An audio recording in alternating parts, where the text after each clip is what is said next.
पाकिस्तान क्यों पीछे रह जाएगा?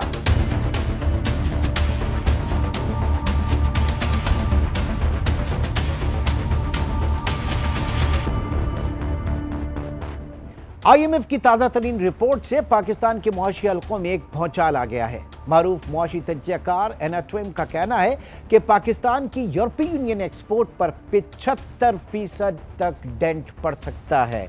वाज़ेह है कि पाकिस्तान की गुज़िश्ता साल यूरोपीय यूनियन के लिए 8 अरब 24 करोड़ डॉलर एक्सपोर्ट थी, और उससे भी ज़्यादा अहम बात यह है कि हम इस वक्त यूरोपीय यूनियन के लिए GSP प्लस स्टेटस इंजॉय कर रहे हैं।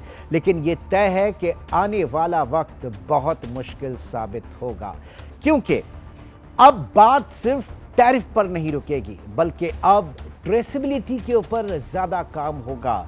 यानी फार्म टू रिटेल शेल्फ सब कुछ चेक होगा। इस हवाले से यूरोपीय यूनियन की डिफॉरेस्टेशन एंड फूड लॉज के तहत अब एक्सपोर्ट की हर स्टेज को नए आलमी कवानीन पर जांचा जाएगा। यानी एक्सपोर्ट कंपनी को कपास के खेत से रिटेल शेल्फ तक पूरे सफर का डिजिटल फुटप्रिंट फराहम करना होगा।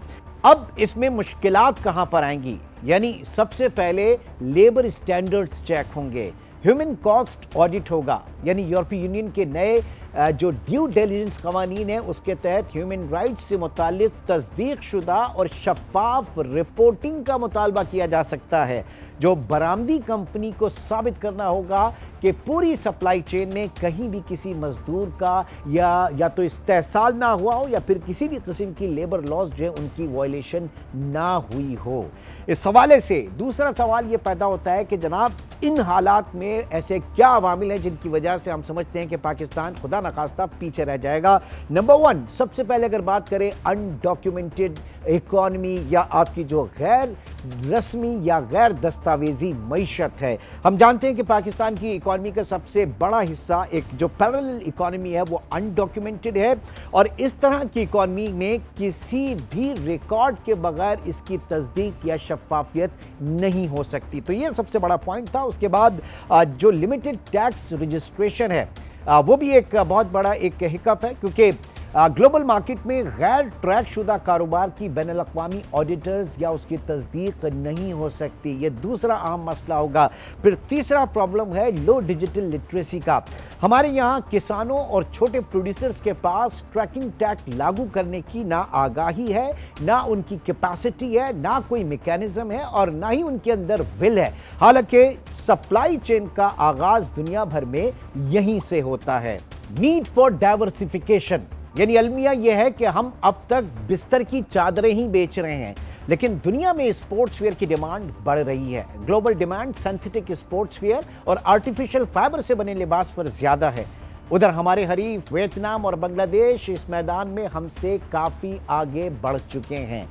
पाकिस्तान की बरामदी सलाहियत हमारी GDP का 26% है, यानी हम सालाना 60 अरब डॉलर्स का एक्सपोर्ट पोटेंशियल रखते हैं। लेकिन इसके लिए हमें रिवायती होम टेक्सटाइल से आगे का सोचना होगा। इश्यूज हमने जाने, लेकिन इन इश्यूज के बुनियादी रूट कॉज क्या है, इसके ऊपर जरा बात करते हैं। तो इस तमाम सूरत हाल का जो बुनियादी फैक्टर है वो हमारा पॉलिसी फेलियर है। हम देखते हैं कि जो गैर मुस्तहकम टैरिफ हैं वो इंतहाई पेचीदा है, बार बार तब्दील होते हैं, और इस तरह से कभी भी कोई भी कंपनी लॉन्ग टर्म इन्वेस्टमेंट नहीं कर सकती। तो साबित ये होता है कि टैक्स रेट्स में गैर मुतवक्का उतार चढ़ाव से कोई भी कंपनी मुस्तकबिल के लिए कोई प्लानिंग नहीं कर सकती। इसके अलावा रैट्स ट्रेड एग्रीमेंट्स, हमने देखा कि बेशतर हमारे जो फ्री ट्रेड एग्रीमेंट्स हैं, जिन्हें FTAs कहा जाता है, उनका जो मेन फोकस होता है उसमें कि किसी तरीके से टैरिफ्स कम हो। यही वजह है कि ये जो फ्री ट्रेड एग्रीमेंट्स हैं ये अहम इन्वेस्टमेंट सरमायाकारी न सिर्फ उसको रोकते हैं, बल्कि जो टेक्नोलॉजी ट्रांसफर है उसमें भी ये नाकाम साबित रहे हैं।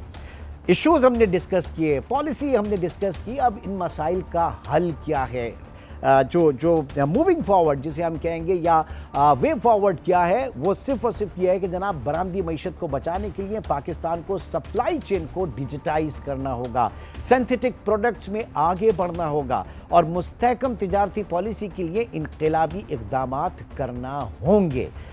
अगर पॉलिसी मेकर्स ने अब भी होश के नाखून ना लिए तो मुस्तहकम मईशत महज एक ख्वाब बन जाएगा।